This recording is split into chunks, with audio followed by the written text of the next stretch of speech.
Today is your sixth form survival guide. So if you want to learn how to thrive, find balance, become your best academic self while still achieving all of your goals, keep watching this video. Hello you baddies, welcome back to my channel. Back to school season is officially here and you know that I had to come out with a video on it. Obviously, it's my favorite time of year to give advice about. Step number one is to see sixth form as a fresh start. There is nothing I love more than starting fresh, and the new school year gives you a perfect opportunity to do just that. Whatever girl you've been dreaming of becoming, this is your chance to act, walk, talk, and do everything like her. Get up your Pinterest board, start vision boarding. See this as your opportunity to rebrand your life, your personality, your aura, your mindset, your everything, girl. You're gonna be on fire by the time school starts or by the time this term ends. Think positive thoughts about how the year is going to go. Tell yourself, this is my year. I'm gonna make my academic comeback. I'm gonna get all of my dreams. My goals are gonna happen. Hype yourself up. This is gonna be your best school year. I am telling you now. Step number two is to be freaking organized with your shit, okay? A-levels and school in general are obviously a lot of content. There's a reason why people bitch and moan online about it all the time, but if you're organized, you can overcome that. A lot of people, including myself, have a day folder where they just have all of their everyday notes that they're going to need for class, and then they also have 3 separate folders at home for all of their subjects. I would really recommend doing this because I feel like it just makes sure that everything is organized, you know where everything is. And if you're more of a digital notes girly, I just started using Notion. It's type A heaven. It's organized, it's aesthetic, it's pretty, it makes my notes look like they're out of a movie scene.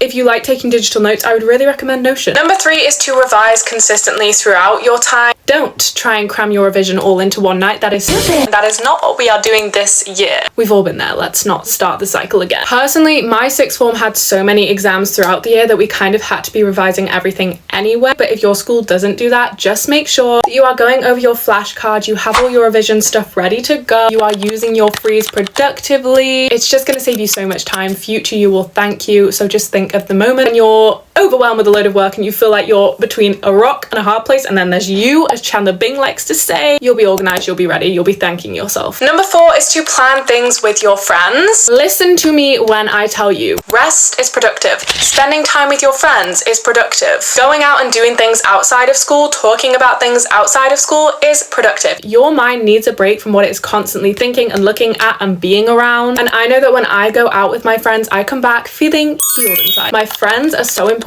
to me because they all carry something different into my life, and I need that in my life. Be grateful for your friends and spend time with them. Number 5 is to be nice to everybody. School is hard enough on its own. The last thing that anyone needs is this negative energy around. I feel like just the age that you're at, you're 17, you've got a part-time job, you're doing A-levels, you're working really hard. It's difficult and everyone is feeling the pressure. Compliment people, be the light in people's day. What you say to people will impact their day for better or worse, so you may as well make it a good impact and a positive impact. Be the person that has a positive impact on people's lives. I like to start each day just thinking, be the person and be the friend that you would need if you were at rock bottom, and be like that to everybody. Advice number 6 is to talk to your teachers and ask them for help. Your teachers are the ones that mark thousands of essays a year. They know what a top grade answer looks like, so make sure that you are asking them for advice. If you don't understand why you didn't get a certain mark, ask them. They can help you. I just feel like it's so important to have a good relationship with your teachers because they are the ones marking your work and the amount of effort you put in. They will see that and they will know that you're a type of student that wants those good grades and that wants to improve. So just have a good relationship with them and make sure that you are putting your effort into your homework. Prioritize your mental health. It's really easy to end up in a rut and have no idea where it came from. It feels like it just came out the blue and all of a sudden you feel like absolute shit. Sixth form is really mentally challenging, and I have learned throughout all of that, what you need to do is be the kindest to yourself. Encourage yourself when you feel low, reward yourself when you've completed work, give yourself breaks. You are with yourself 24/7. You need to make your mind the most loving, healthiest, kindest place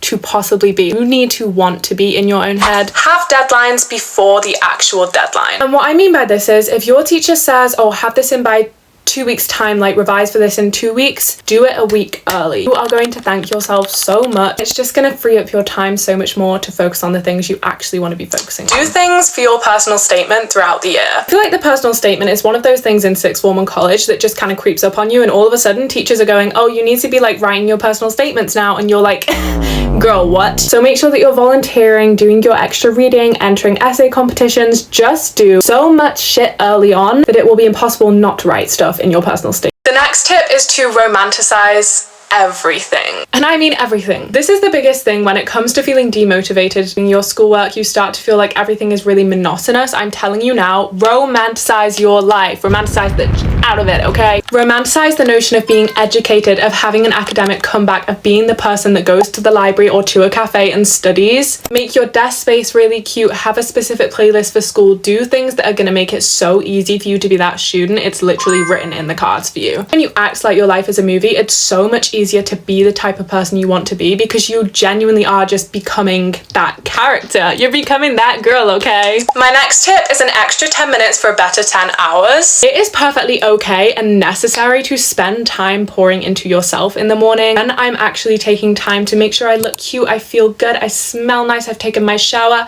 done what I needed to do. I feel like I have good energy. I feel amazing. I'm ready to go into the day like the best version of myself. So pour into yourself because that is literally what you are here to do. You're here to enjoy life, so enjoy your life. Don't give up your passions and hobbies just because you have a load of schoolwork. It's really, really easy when you're dumped with a load of schoolwork and you feel overwhelmed to literally discard everything and be like, I'm gonna focus on this and this alone. That, trust me, is not what you want to be doing. There's a lot of discourse online about just locking in, and I feel like sometimes that translates as drop everything, run and focus on one thing, live by it and do nothing else. Work hard, play hard. Throughout year 12, I was still going to the gym, going out with my friends, going to different clubs, trying new things, doing new hobbies. I am a type of person that needs hobbies and needs my life to be busy in order to feel stable and like I've got my shit together. I can't imagine going through sixth form and my school experience without doing all of those things, and you yourself know what is best for you. So just because someone online is studying for 12 hours straight or until the ice melts doesn't mean you need to do that, okay? Doesn't mean that what someone else is doing is healthy for you or your mindset. So know yourself, know your limits, and don't give up what you love to do. And the last little bit of advice for this video is that you do not need to know what you are going to do in your life next. There's a lot of pressure when you get to the age of 17 where people are like, oh, you need to know what uni you're going to go to. What degree do you want to do? Where are you writing your personal statement? My best advice for this is genuinely to just hand it to your future self as a problem and be like,